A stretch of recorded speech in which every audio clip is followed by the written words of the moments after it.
शिक्षा विभाग द्वारा सत्र 2021-22 के अंडर ग्रेजुएशन कोर्सेज में एडमिशन के लिए फर्स्ट राउंड की काउंसलिंग के तहत सीट अलॉटमेंट हो चुके हैं। सीट अलॉटमेंट के बाद अब स्टूडेंट्स के सामने मेजर और माइनर सब्जेक्ट को चुनने की असमंजस है।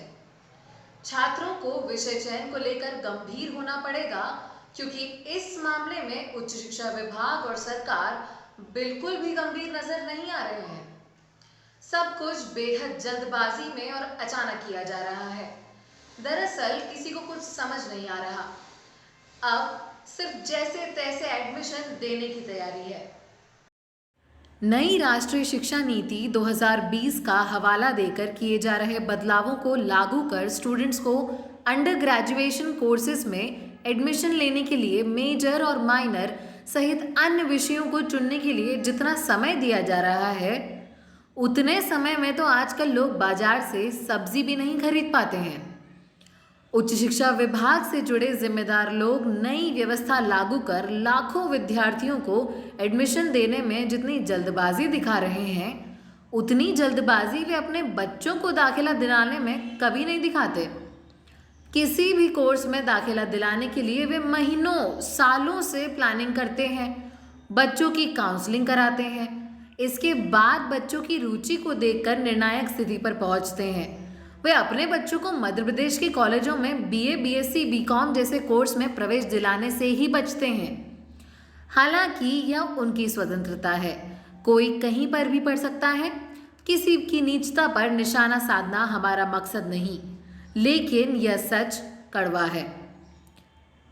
जब प्रदेश के मिडिल क्लास और गरीब परिवारों से आने वाले लाखों बच्चों के एडमिशन की बारी आई, तो यह जिम्मेदार प्रवेश के लिए नए बदलावों को लेकर एक ढंग की स्पष्ट और विस्तृत गाइडलाइन भी जारी नहीं कर सके, और ऐसा कर छात्रों के भविष्य से सीधे खिलवाड़ किया जा रहा है। क्योंकि वे नई राष्ट्रीय शिक्षा नीति लागू कर रहे हैं और यह बात उनके लिए किसी ब्रह्मास्त्र से कम नहीं। इतनी जल्दबाजी क्यों? यह सवाल कोई पूछेगा नहीं, और भूले भटके पूछ भी लिया तो कह देंगे पहली बार है और सबसे पहले इसे लागू कर रहे हैं, इसलिए कुछ समस्याएं तो आएंगी ही। इतनी जल्दबाजी के साथ किए जा रहे बदलावों को अभी स्टूडेंट्स समझ नहीं पा रहे हैं। प्राध्यापक सरकारी फरमान मानकर हाँ में हाँ मिलाते जा रहे हैं, लेकिन भविष्य में इसका असर पड़ता दिख सकता है। नुकसान और लाभ के हकदार सिर्फ और सिर्फ स्टूडेंट्स रहेंगे। स्टूडेंट्स को बीए, बीएससी, बीकॉम में सीट अलॉटमेंट के बाद अपने पसंद के विषयों का चुनाव करना है। यह प्रक्रिया हर चरण की काउंसलिंग में होगी। कियोस्क सेंटर पर जाकर विषयों को चुनने में जल्दबाजी करने से पहले अच्छे से विचार कर लें। दरअसल इस सत्र से चॉइस बेस्ड क्रेडिट सिस्टम लागू किया गया है, इसीलिए स्टूडेंट्स को अपने कोर्स के साथ एक अन्य विषय किसी और ग्रुप के विषयों में से चुनने की कुछ आजादी मिली है। लेकिन नई व्यवस्था के तहत विद्यार्थियों को major, minor, open elective, skill enhancement के अंतर्गत वोकेशनल कोर्स और फील्ड प्रोजेक्ट, इंटर्नशिप आदि का चयन करना है। ई प्रवेश पोर्टल पर इसका चयन करने के बाद ही स्टूडेंट्स फीस जमा कर अंतिम रूप से एडमिशन ले सकेंगे। विषयों का चयन करने से पहले छात्र को इस बात का अच्छे से ध्यान रखना होगा कि जिस विषय में छात्र की सबसे अधिक रुचि है और जिसमें वह डीप स्टडी करना चाहता है, उसी विषय से संबंधित क्षेत्र में अपना करियर बनाना चाहता है, तो उस विषय को मेजर विषय के रूप में चुन सकता है।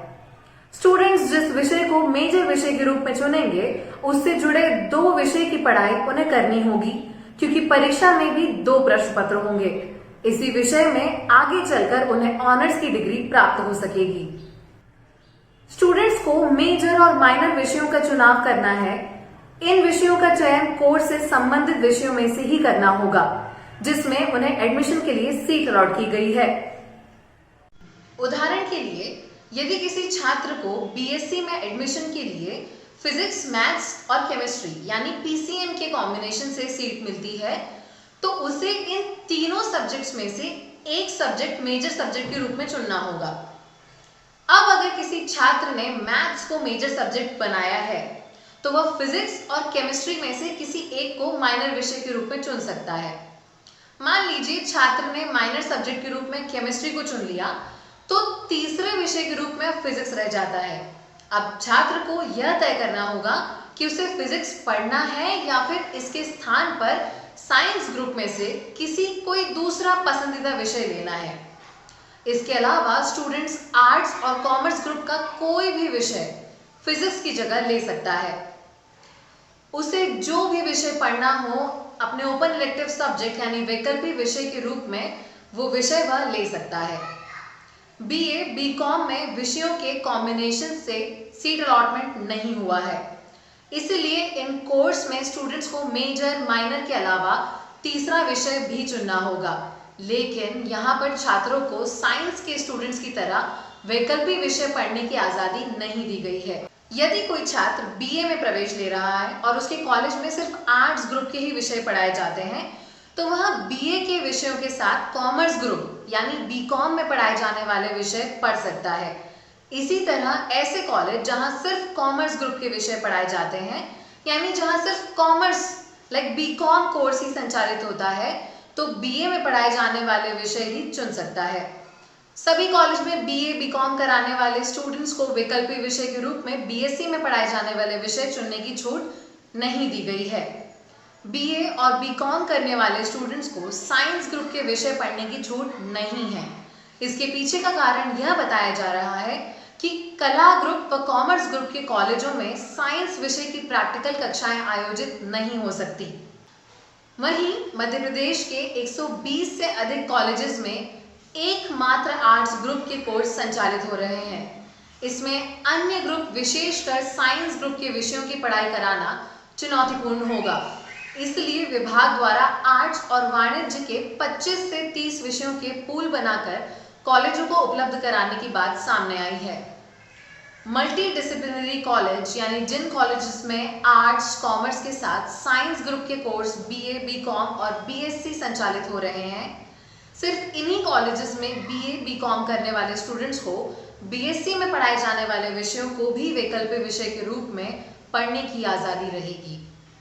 मेजर माइनर और इलेक्टिव सब्जेक्ट का चयन करने के बाद वोकेशनल कोर्स के अलावा field project, internship, community engagement यानी सामुदायिक जुड़ाव व सेवाओं और अप्रेंटिसशिप में से किसी एक का चयन करना होगा।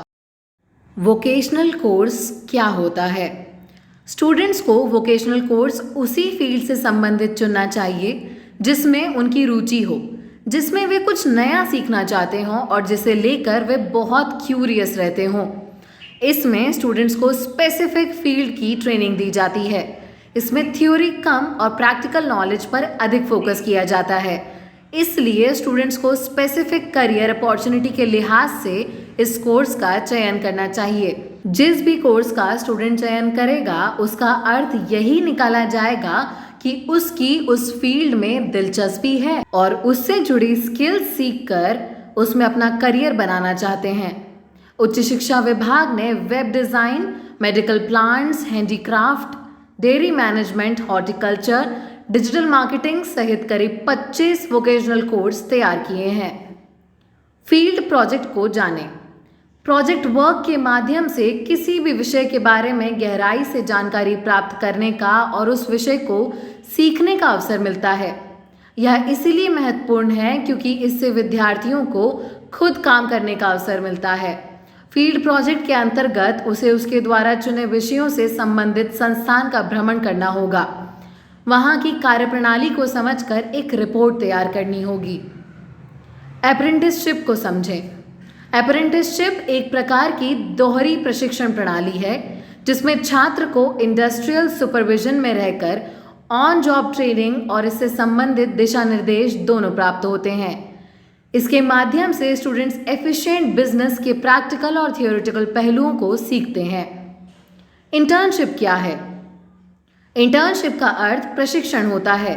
इसमें स्टूडेंट्स को किसी संस्था में जाकर एक तय अवधि के लिए उस संस्थान के लोगों के साथ काम करना होता है ताकि कोई स्टूडेंट कोई व्यवसाय या नौकरी करने के लिए किसी क्षेत्र में उतरे तो उसे उस क्षेत्र का पहले से ही अनुभव प्राप्त हो। आज के समय में इंजीनियरिंग, मैनेजमेंट आदि क्षेत्रों में इंटर्नशिप का प्रचलन तेजी से बढ़ा है। कम्युनिटी एंगेजमेंट क्या है? यह समाज के कल्याण के लिए एक संगठन में भागीदारी है। इसके अंतर्गत स्टूडेंट्स को स्थानीय परिस्थितियों के अनुसार फेयर जजमेंट लेने की प्रक्रिया समझ आती है। छात्र समाज सेवी संगठनों के साथ जुड़कर समाज कल्याण के उद्देश्य की काम कर ट्रेनिंग प्राप्त कर सकते हैं।